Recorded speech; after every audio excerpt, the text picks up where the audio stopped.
excited. I met our guest a few years ago at the Founders Forum. I reached out to him, say, hey, I'd like to learn from you and have a chat. He said, yeah, why don't you come over to Stellenbosch? I said, okay, cool. Then I drove down to Stellenbosch. I said, oh, okay, I'm actually impressed that you actually came. Because a lot of people say, yeah, I want this, but then say, okay, do this, they don't. But then we had a good conversation, learned a lot, and we've been in touch, we've been friends since. And now, super excited to host him at Startup Brand Cape Town. He is the chairman of Herotel. He is the founder of Project Isizwe, which is rolling out Wi-Fi, free Wi-Fi across the country. Then he founded World of Avatar, and then was CEO of Mxit. How many remember Mxit? Yes. And then now he's invested in over 21 companies. All the time I say countries. 21 companies, and he's authored 8 books, including the books that we're giving out tonight.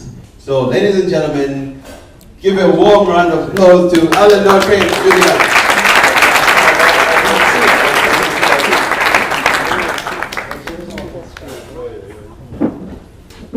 Welcome to Startup Grind. Thanks for having me, Alessandro. It's really good to have you here. And like you're very busy, you've been working on a number of projects, and it's really a privilege, honor to have you at Startup Grind Cape Town. And tell us just a little about your background. You're from Pretoria. Born in Pretoria, went to school there?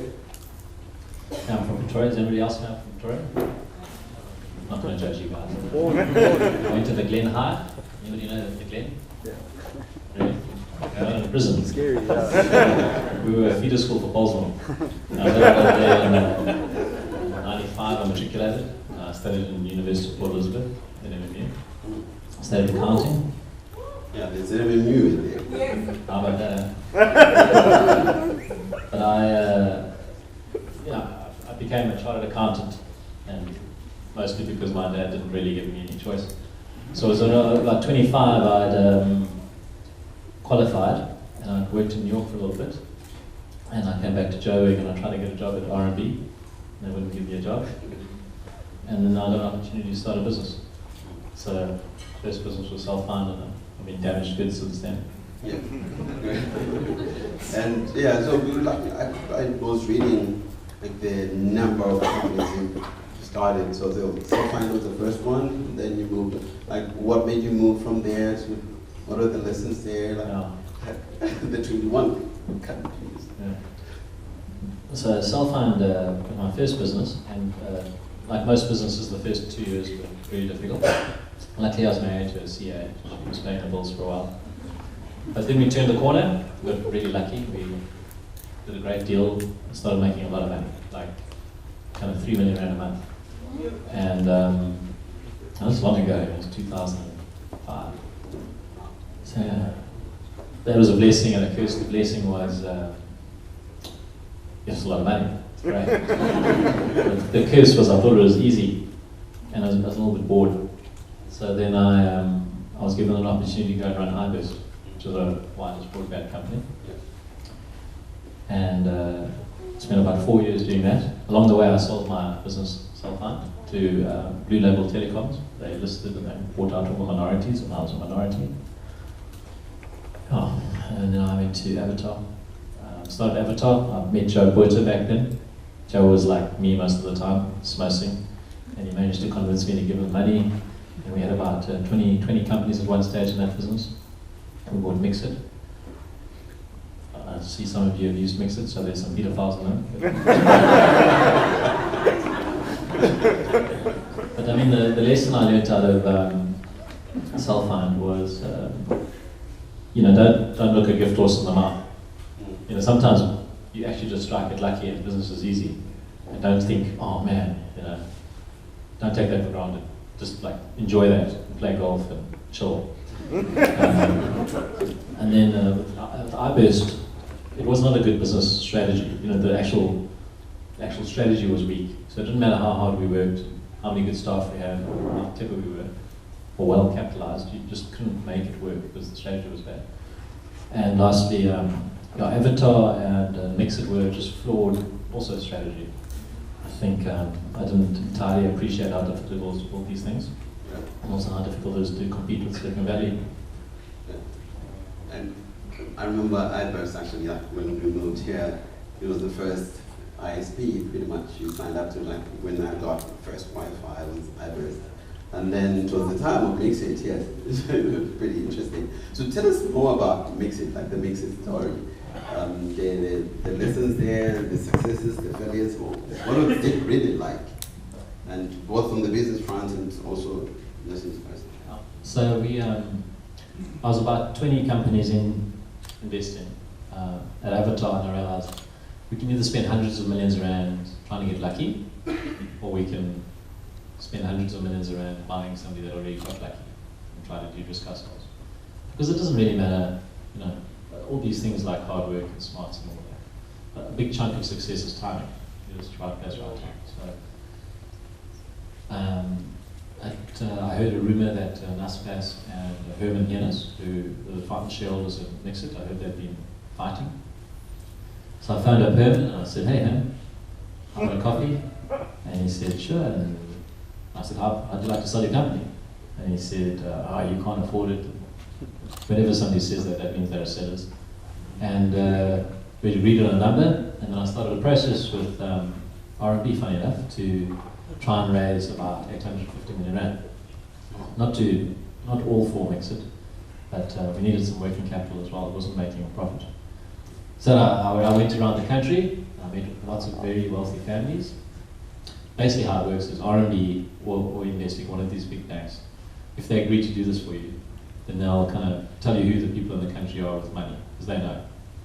And then they'll tell you who doesn't have money, because they'll also know. And then you kind of agree on a list, and then you kind of send them an email, or R&B sends them an email saying it's a once-in-a-lifetime opportunity. And then if the guys reply with, okay, they're interested, they sign the NDA, and then, management, me, they have to go meet all these people. So I spent a few months road showing, visiting people selling the dream, and actually failed. So we didn't actually raise the money, and I had to go back to Herman and say, "I'm sorry, we didn't get the money." But he arrived at the meeting, the breakup meeting, in a brand new 911 Turbo. So I knew he'd already spent the money. So then we renegotiated the price, and we ended up getting it quite a lot less. Still wasn't making money. I managed to get enough to buy it, but I made a couple of mistakes. The first mistake was, we thought we could take Mxit and turn it into a great smartphone experience, because everyone could see WhatsApp was coming, and everyone knew that Mxit had a quite terrible smartphone experience. So we thought we could just make it awesome. So we tried to make this Mxit thing awesome. A different strategy was what WeChat did. So in China they had something called QQ, and QQ, instead of trying to take QQ and make it awesome, they just started from scratch with WeChat. Once they made a nice smartphone instant messaging platform, they moved all the customers across from QQ to WeChat. And we tried to turn a Volkswagen into a Ferrari rather than start a Ferrari from scratch. So that was the first mistake we made. Probably would have picked up on that and fixed that up given enough time, but we didn't have enough time. The second mistake was the business model. So we had the idea was we had 10 million monthly active customers using Mxit all the time. I mean, Mxit was comfortably the biggest consumer success story to come out of South Africa for tech. So amazing thing, right? And we had 10 million monthly actives, and we did some research on the platform. We found out that on average they're spending about 150 rand a month on airtime, prepaid airtime, all prepaid, and 150 rand a month in airtime. So that's 1.5 billion rand a month of spend that they have. And they were quite a loyal base, very engaged, very loyal. So you can, generally speaking, you can go to a telco in South Africa and you say, "Look, if I bring you customers, will you give me a cut of the airtime?" So my idea was, I'd actually spoken to Cell C and said, if I can bring you all a couple of million customers, will you give me 5% of the airtime? 5% of 1.5 billion, it's a lot of money. And then I bought it, And then just before I bought it, actually, they fired the CEO of Cell C. And then just after they bought it, they made my dad the CEO of Cell C. Which I thought was like, that was going to be great. But it didn't turn out to be like that. Because he just said, no, there's no ways you can do a deal with us. It's conflict of interest. I don't want to look like nepotism. So, and then MTN MTN always hated me. And Vodacom were very upset with my father because he was not going to try to attack them. So they didn't want to talk to me. So I couldn't get my deal. So like, the cornerstone of my whole fundraise was I was going to get this airtime deal. Which again, maybe with enough time we would have got, but I never got it. But then the big thing was I just overpromised and delivered. You know? So I'm sure you guys are all in the game of selling and making promises.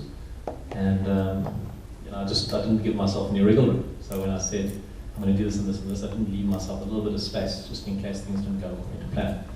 And exactly a year after we did the deal, my fellow shareholders lost confidence in me. And we reached a mutual agreement, told me to fuck off, and I said, okay. And what was your life like then? Because I think this was about the time we met then, like, you were taking some time off. What was it like? Because I know for the most part as entrepreneurs, we usually just talk about the success stories, and then when you have something amazing in the newspapers and magazines, but when stuff is not going great, just like quiet, and it's almost like feeling like you are alone, or you're the only one that's going through that. But what was your experience? Did you get lots of support? Did you struggle with it, or you just bounced back and it was on to the next project? Look, I did get a lot of support, but generally speaking, it's pretty lonely when you have a big fail. And Stellenbosch was a small town. If you get divorced there, you're still brother and sister. So, walking around town was a bit awkward. I'd fallen out with the Stellenbosch mafia, so that was awkward. So I actually, I went to America, took my kids to America, and we got an RV and drove an RV around America for 2 months. Just cleared my head, it was good. Very good, I can recommend that. I think, if you're a little bit too emotional, it's not a good time to be talking to media or anybody, and you just want to get away from it. By the time I got back, I'd calmed down. And you've got to rebuild. So I've lost a lot of money. I was tempted to go back into corporate, but I think I'm unemployable. So, funny enough, Avatar, world of Avatar, the idea behind Avatar was we were going to try and get everybody in South Africa on the internet. And the way we would do that, we would like dumb down it. So instead of waiting for everybody to get a smartphone and be able to afford broadband, you kind of dumb it down to a feature phone experience and not a lot of data like Mxit. And then I came back from the States and I thought, well, that was a good mission. But instead of, it's still a bit of it's still not fair. 3/4 of the population has a shitty internet experience, and the quarter that already has all the opportunities has a great internet experience. So started Project Isizwe, an NGO to try and make internet free for everyone. And with that, you did some great work in Tshwane, in Pretoria. Will you tell us about that, and how did that go? Did it proceed to other cities, and what are the successes there? What are the lessons there? How did it go? Yeah, that is an amazing thing. I say a prayer every day, and every day I say thank you for that. I mean, that was like a long series of miracles that happened. I had to get a municipality. I had to try to convince a municipality to do a pilot with us, where they would fund public Wi-Fi on the basis that it's a public good.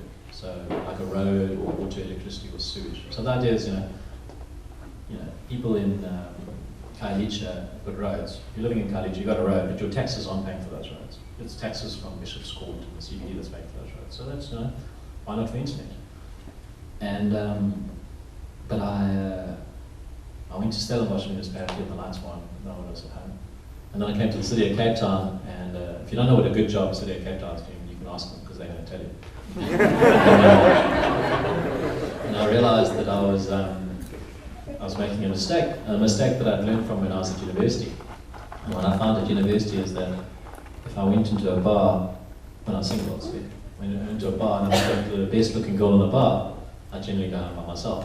So I started adopting the go ugly early strategy.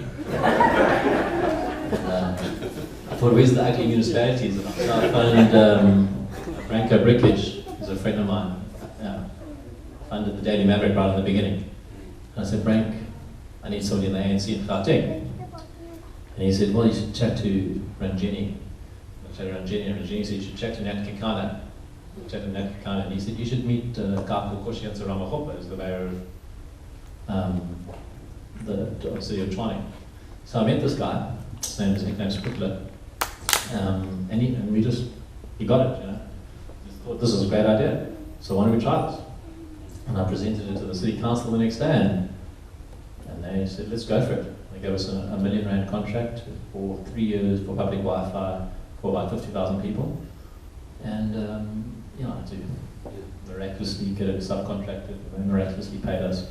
And then over the next 4 or 5 years, it became the biggest public Wi-Fi in Africa, about 1,200 sites.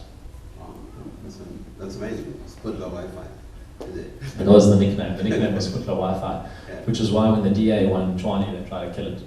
So I also learned some lessons through that. You know, it's great if you can work with the government, you can move the needle, and there's lots of money, but it's obviously very political. So things change, then the new guy comes in. It's not necessarily what's the right decision. It's a lot of politics. And secondly, there's a lot of reputation risk. I mean, honestly speaking, anybody who's doing business with the government, everyone's like, come on, dude, you've got to be doing something funny. So, we were like, as outward as we could be, you kind of constantly had to fight with that taint.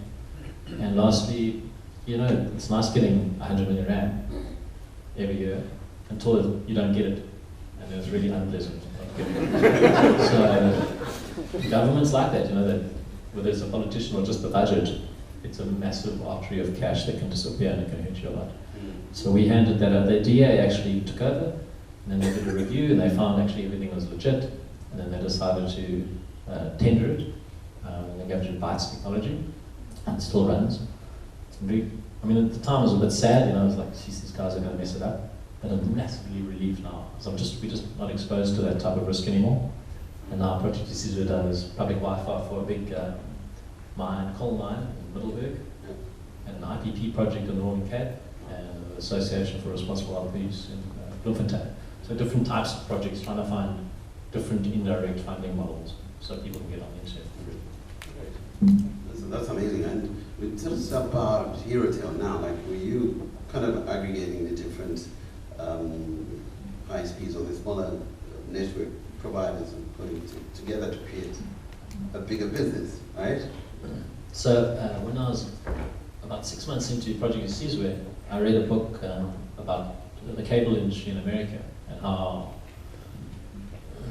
basically what happened in the States in the 70s is if you wanted to watch NBC or ABC or CBS, the major news networks, and if you went in the cities, you couldn't watch because they didn't build broadcast networks. So you could, in Denver you had great TV, but just across the mountain there was no TV.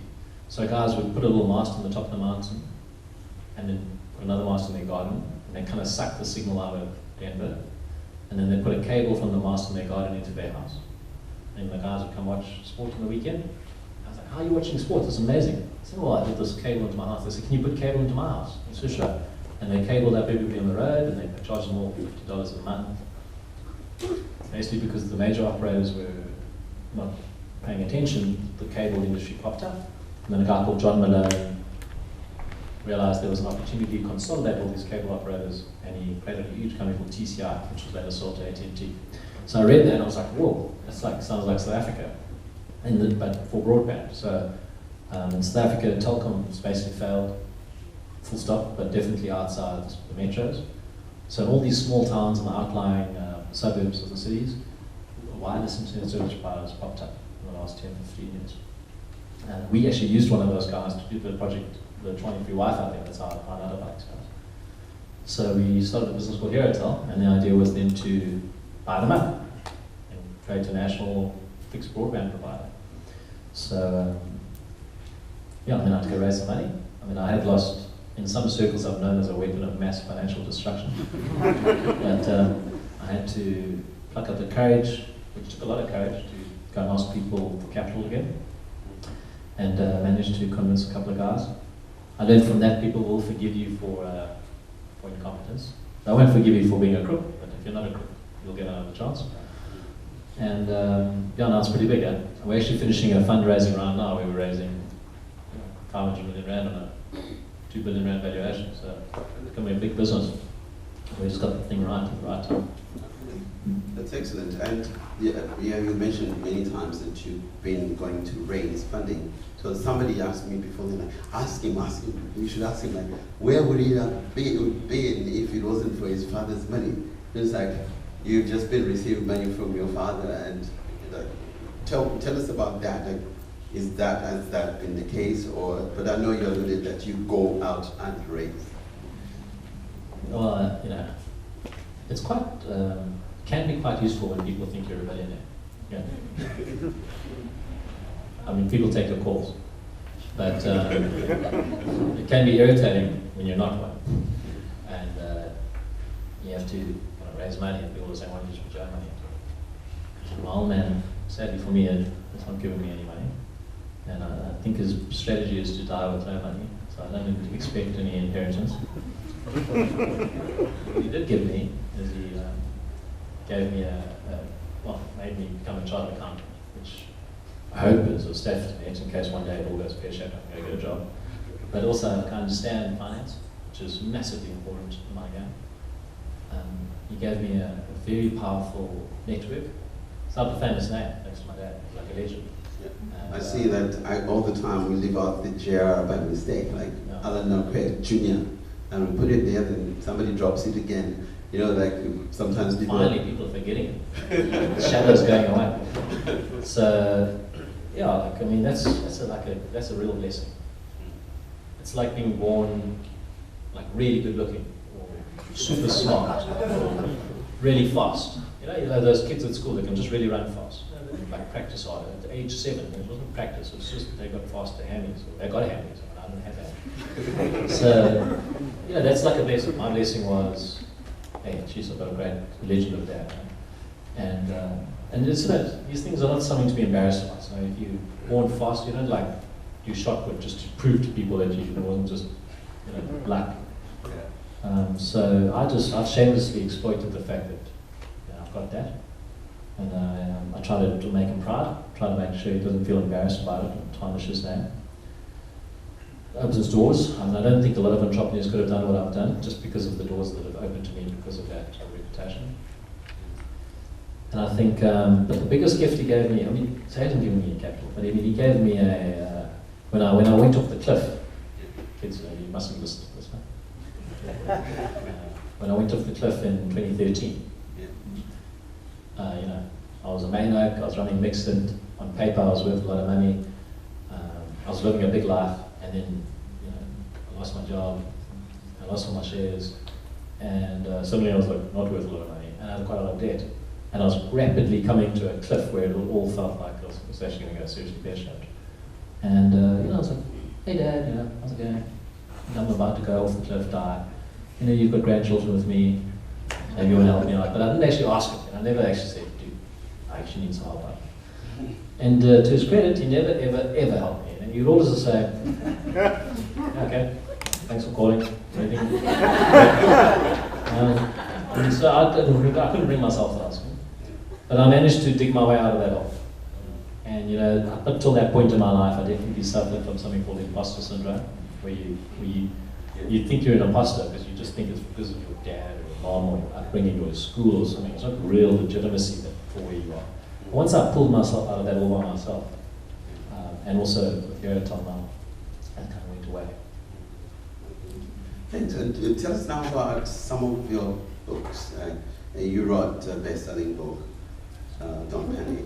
Yeah. And now you've written 7 other books, including the one we got here. But before you answer that, please continue to tweet. Okay. Any wonderful quotes, tweet them. There'll be a Twitter competition afterwards. So tell us about that. I wrote a book in 2008 after I did an email that went viral called Don't Panic. And it was when we did the load shedding back then, or round 1. that book did quite well. It became a bestseller. I didn't make any money out of it, so I don't think, don't become an author if you want to make money. But it, I met lots of people, and I started doing speeches and things like that, so it opened a whole new world to me. And then I did a book called Millionaires, which was the story of Mxit, and that was also quite interesting. I mean, I can't read it, this makes me want to vomit with embarrassment. But, it's just something I did. And it's just like businesses. These things are, every time you do it, it gets easier to do another one. Mainly because you lose your fear of looking like a fool, or failing. And now I've just done another one, 13 Rules for Entrepreneurs. I started writing a daily blog about 5 years ago. Every day I write a blog. It's about my own little lessons learned in my life as an entrepreneur. Start putting it all together. And the objective of these things is all quite selfish. I mean, I'm actually just trying to find my people. And I've realized that, you don't look like me. You're a little bit bigger. Look a bit like me. You look, no carbs, you look like me. You don't look like me. But, just because we don't look like each other, or look like each other, or we watch the same sport or don't watch it, it's hard to tell who's with me, who shares my values or my way of thinking. And what I realized the way to do that is you just put yourself out there. You just be as honest as you can, and you write blogs and you write books. And people that resonate with come to you. And if they don't resonate with you, they stay away, so you win twice. And one of the things that you said in the 30 Rules of Being an Entrepreneur is don't try to save the world. Like a lot of entrepreneurs, like from the get-go, I'm broke, but I want to save the world. Tell us a little bit more about that. I mean, I was for a while save the world guy. But look, I can tell you, just most to say now, if you're trying to raise money, don't tell the person that you're trying to save the world. I don't want to give money to somebody who's trying to save the world. I want to give money to somebody who's trying to get rich. That's it. It's like golden rule, guys. Don't be social entrepreneurs if you're trying to raise money. Now, I'm quite ruthlessly capitalist nowadays when it comes to this stuff, but I always try to tie my wealth creation to an objective that is making a positive difference. So in my case, Herotel is about the internet. This is a good thing. If we get it right, we're going to build a big telco, we'll be able to drive down the cost of the internet, we'll be able to get more people on the internet. That's like a good thing. It's not cigarettes, it's not alcohol. So, but the way to get there is to make money. So, our mission is very complementary. I do think you just have to, it's like the Yaku from Sunderland saying, it is about cash flow, and it's a lot about sales. And if you don't think about that from day one as being your priority, it doesn't matter how much of a difference and how good your intentions are, you're not going to move the needle. You have to look after yourself before you can look after anybody else. Great. We're going to start taking questions from the audience. What advice would you have for entrepreneurs in South Africa and entrepreneurs in Africa? General entrepreneurship advice. What are your top ones? Maybe in terms of what a lot of people are thinking about and what your realization is compared to what people think.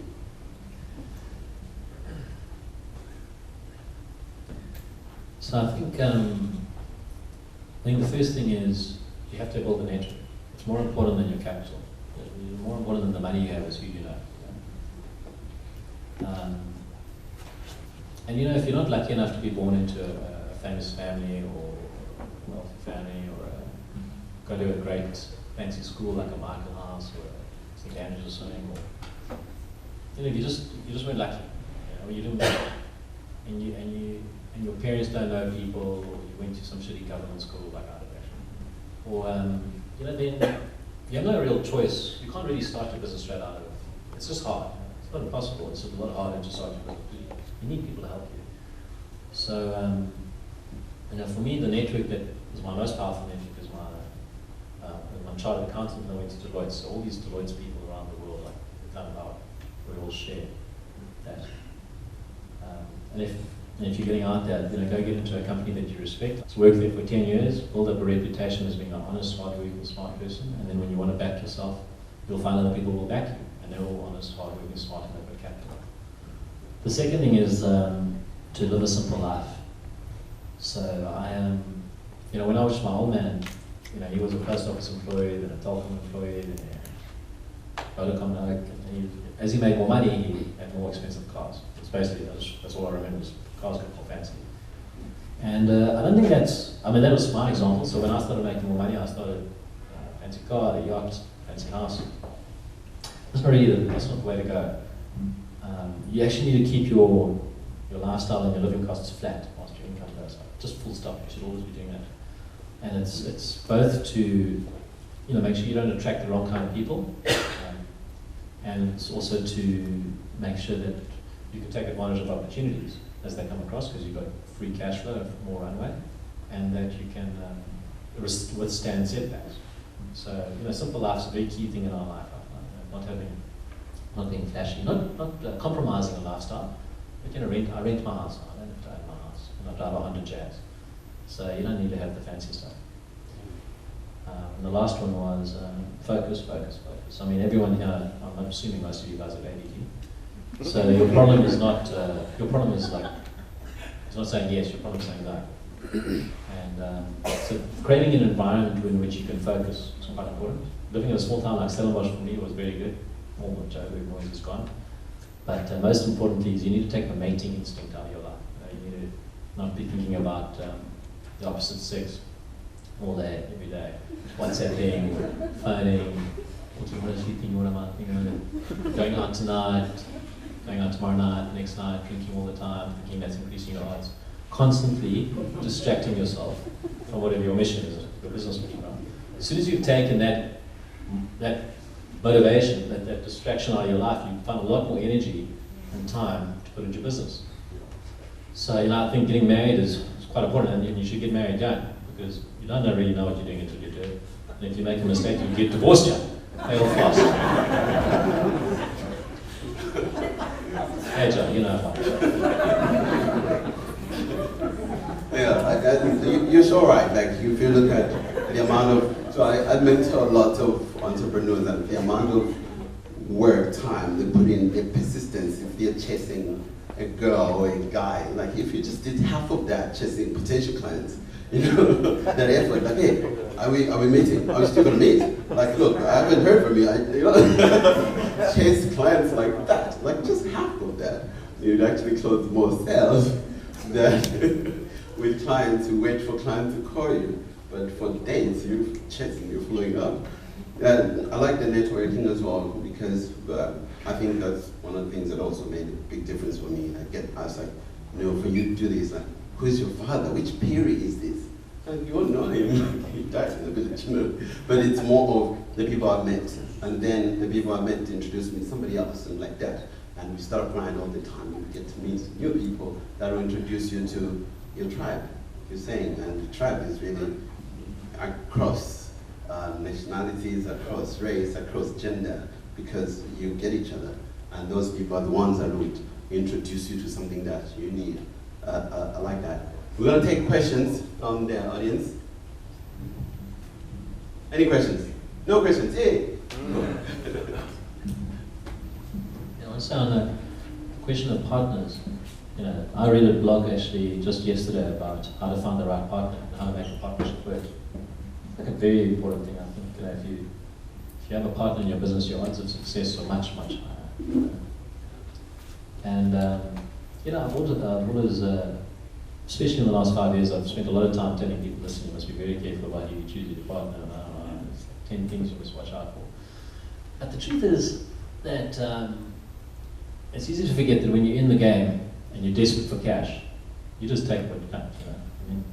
You can say you're fussy, but if you need 5 million rand, or you need an FD, or you need a tech CTO or something,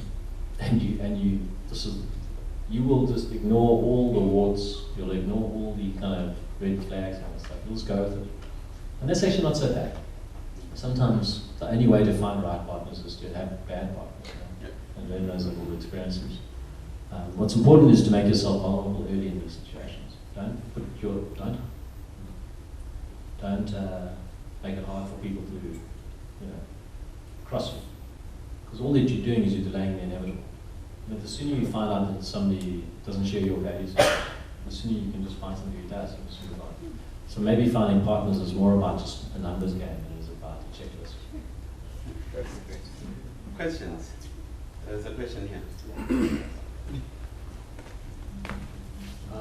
I have two questions, if that's all right for you. First one is just, you mentioned that you studied to be a CA partly because you had to. Some of it was useful, not all of it was. If you were to kind of do that learning experience now, whether it's studying or just learning skills, what skill set would you learn now if you had the time and the resources and if you were young? I'm not saying you're not young. Studying, or also like obviously never to get to it. The other question is, right now you're talking a lot about like really focusing. Are you focusing a lot on Herotel now, or are you also thinking about kind of branching off? Are you still thinking about investing in other companies, or are you really kind of digging down at the moment? So I personally would just do chartered accounting, and the reason is because it's not really my thing. And I think what you should be doing before you're 25 is things that are not your thing. You should be developing domain expertise in areas that it's not your passion, because you will later in life chase your passion.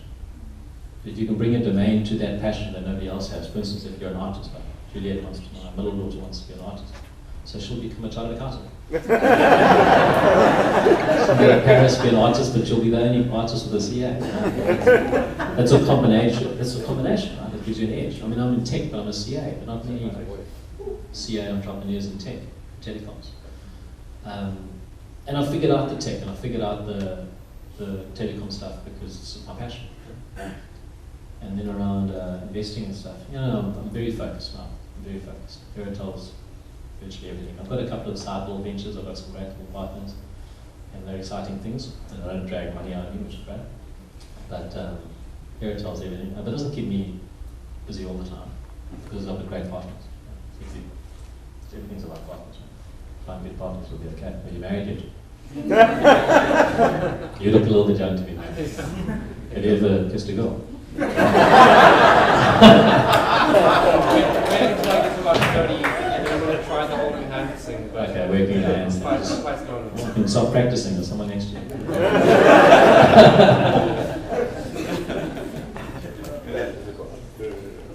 Next question. There's a question at the back.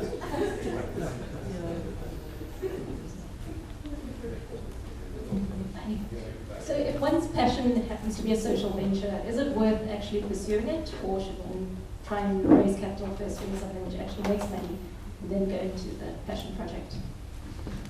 So your first prize is you figure out a way to make money whilst making a difference. So your social venture, for instance, insurance, for instance. Insurance is a safety net. It helps a lot of people. So it's not an insurance company. It's a business model out there. If you go. But if it just happens to be something that you can't do and make money, then you miss this pocket. Well, you can do two things. You marry rich and then use your spouses. That's the easiest way to make money. Or you make money first. And then when you've got enough money not to worry about money, which is quite a lot of money, then you start making a difference. I mean, big difference, that stuff, not just volunteering and stuff on the weekends.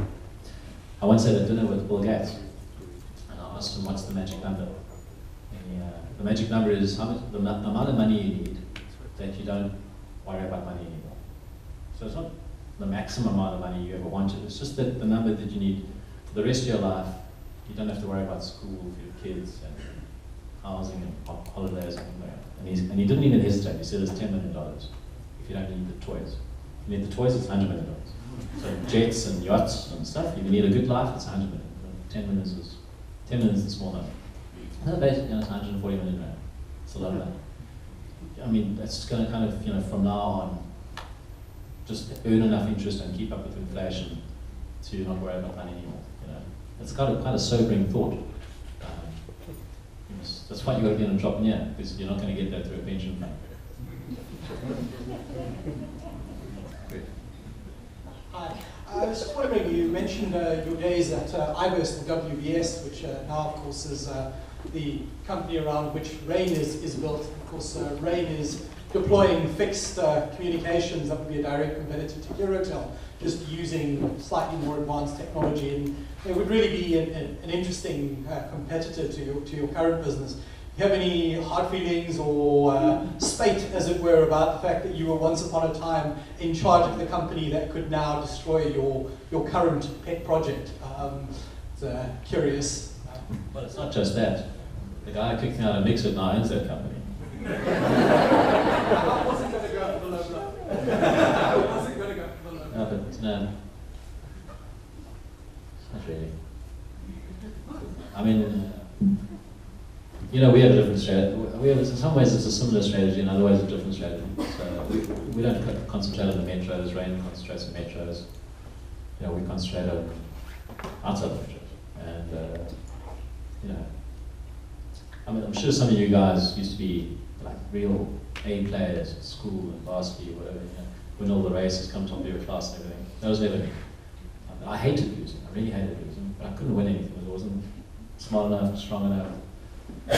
So I just, you know, I figured out the way to be happy was just to participate in races that nobody else was running. And it's the same, you know, Herotel, we said, well, where is there no competition? There's no competition in the rural areas. So instead of fighting in head-to-head with OpenServe and Herotel and Rain and Uri and Parkhurst, we're in Bullman and stuff. You know? So I think geography-wise for now, it's totally different. Might be wrong. Might turn out that there's no money outside of the cities, in which case we're screwed. But I'd rather be trying to make money without worrying about other guys trying to eat my lunch. Which I suggest you should all do that as well. Monopolies are good businesses. How's it, Alan? You mentioned focus. And I know you also mentioned that you got bored of the one business you were involved in, and you've started a lot of different businesses. I'm sure it means that you're interested in a lot of different things. For people who are interested in a lot of different things, what is your kind of number one tip to stay focused? Get married.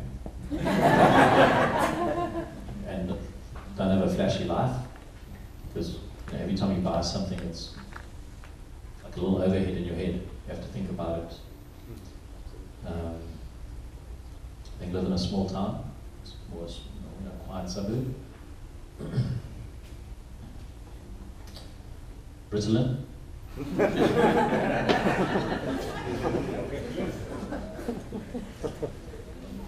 Yeah, desperation, fear, that also helps. No, so we're currently, raising money for this business. It would be nice to raise this money, but we don't have to raise the money. And part of me doesn't want to raise the money, just because it really forces everyone to focus. If there's you don't want so much scarcity of capital that you're actually just in panic mode all the time. That's a distraction in itself. But too much capital can just doesn't let you focus. You can do 10 different things. If you only have a little bit, you have to be very careful about what you're going to do and what you put your energy into, and finish it before you move to the next thing. So I think too much capital is a curse. If you're going to raise, don't raise too much. Rather raise a lot regularly in one big lump and not use it.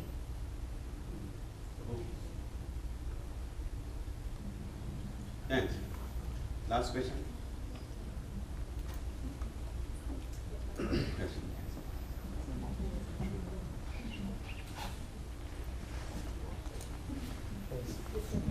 Hi there, Alan. Kanye speaking here.